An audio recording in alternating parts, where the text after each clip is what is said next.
Next example, we're going to talk about pilots. Okay, there's this case in the book about this pilot in the US Army Air Corp, Major Ployer, who was testing this new Boeing Model 299 back in 1935. The plane lifted smoothly up into the air, stalled at 300 over feet, and then crashed. This crash killed 2 of the 5 test crew, including Major Ployer himself.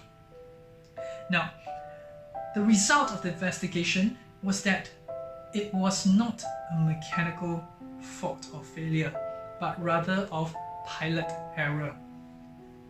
The thing is this, Major Ployer was one of the most experienced pilots in the Air Corp, and the new plane had proved a little bit more complex for him to operate, and that resulted in this tragedy. Some pilots thought that since the Air Corp has bought the planes, why not find ways to fly it and rather than letting them go to waste, right? So they came up with checklists for the pilots instead of going for longer training hours, because Major Ployer is one of the most experienced pilots around really, and going for longer trainings for new recruits and all that would seem like a waste of time. And with this checklist, the pilots went on to fly the Boeing 299 without any accidents for 1.8 million times and more. So a more significant thing that resulted from this was they bought even more of such planes, and then these gave them an advantage in air over the Germany Nazi in the World War II. Just imagine if the checklist was not used and the plane was not flown. History may be changed. I hope by now you'll be able to acknowledge how powerful a checklist is. I too have started to use checklists in my life and shooting of my videos as well, because this is something I find that it can help in productivity and minimize the things I left out, and also help me in saving extra time that I may have to rectify the problem if I have missed out earlier. We may feel that we are experienced in our areas of expertise, and all this shouldn't pose a problem for us. However, the fact is this, when we are under the pressure of time and complexity, we may feel that we are experienced in our area of expertise, and these do not pose a problem for us. However, we are still humans, and we still make errors, especially when we are pressured, when we are distracted, when we are under stress. Therefore, the examples above, which I mentioned earlier, also give us another lesson to learn from there, which is a person can make mistake and not be known. However, as a group, we watch out for each other and mistakes can be minimized. So, now that we know how powerful a checklist is, can it be implemented in all kinds of situations and areas of our life?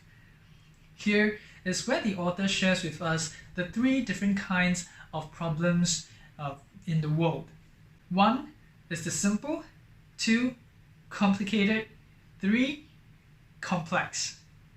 For simple problems, they are like baking a cake, right? They require some skill and recipe, and we just follow it accordingly. Most of the time we will gain success, right? And complicated problems are like sending a rocket to space. It involves a lot of processes that can be cut into simpler problems, but it involves more than just an individual. It involves a group, a team, or even organizations, right? Complex problems is just like raising a child. We know that different child have different kinds of characters, and even with using the same methods of raising our first child, it just gives us experience. It doesn't mean that the same method used on our first child will be successful on the second one, right? So the issue with a complex problem is that their outcomes are highly uncertain. It's evident that checklists can help with simple problems. However, can it be as helpful when the simple problems become a complex problem? That's where a different type of checklist is used.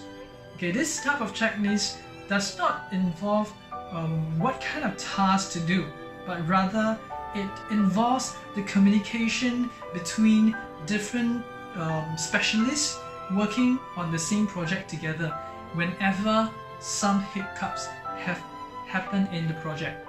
There are a lot of examples in the book about the communication checklist, and if you're interested, pick it up and have a read.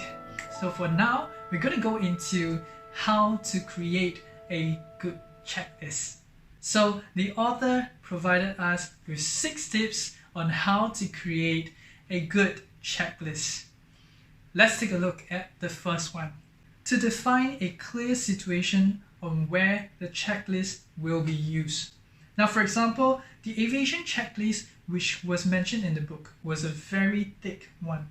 However, this consists of all the operations and the vast scenarios where the plane might have met during its flight or in any of its operations, right? And each one was actually very brief. For example, the routine ones were only just 3 pages long.